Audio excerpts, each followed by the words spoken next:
Yes, ready and start.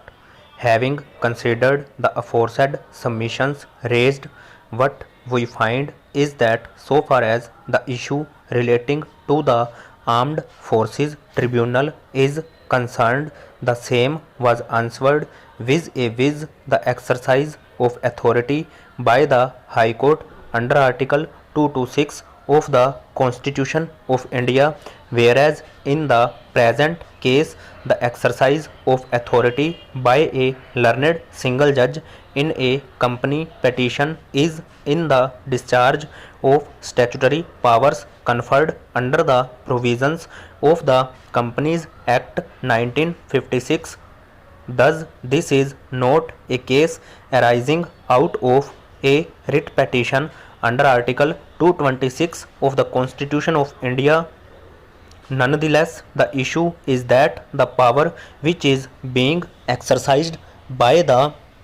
learned company judge is as a judge of the High Court and not of any inferior tribunal. Consequently, to that extent, we are of the opinion that once the power is being exercised by a learned single judge of the High Court in exercise of the authority conferred under the Companies Act 1956 in a company petition of 2013, an order passed therein cannot be subjected to appeal before a tribunal created under the 2013 Act. Even otherwise, the High Court has a supervisory jurisdiction under Article 227 of the Constitution of India.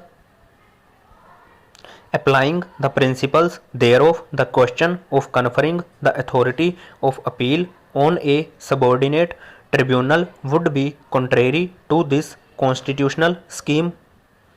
The enforcement of Section 303 with effect from 15/12/2016 would not repeal the right or abrogate the right of a person to file an appeal against the order of a learned single judge in a company petition for which this court continues to have jurisdiction to decide the matter as indicated above, and in the present context, keeping in view the impact of the legal provisions pointed out herein above, the Company Appellate Tribunal has not been conferred with any such authority specifically as an alternative granting a right of appeal as against an order of a learned single judge passed in a company petition as is presently involved. In the absence of any such specific conferment of power on the Company Appellate Tribunal, the argument of Shri Seth that the powers statutorily granted under Section 483 of the Companies Act would stand impliedly revealed cannot be repealed. The doctrine of implied repeal therefore will have no application in view of the aforesaid background of the legislation, as no such express intention can be gathered from the same.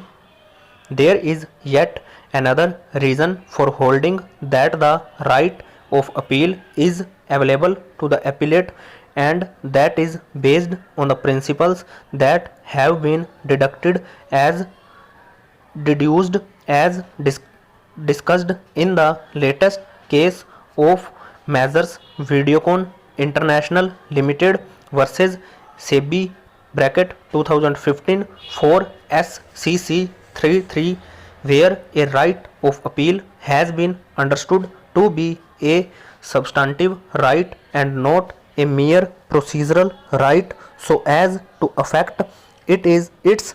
applicability upon any amendment, more so when the lease in the present case had been instituted earlier. Over.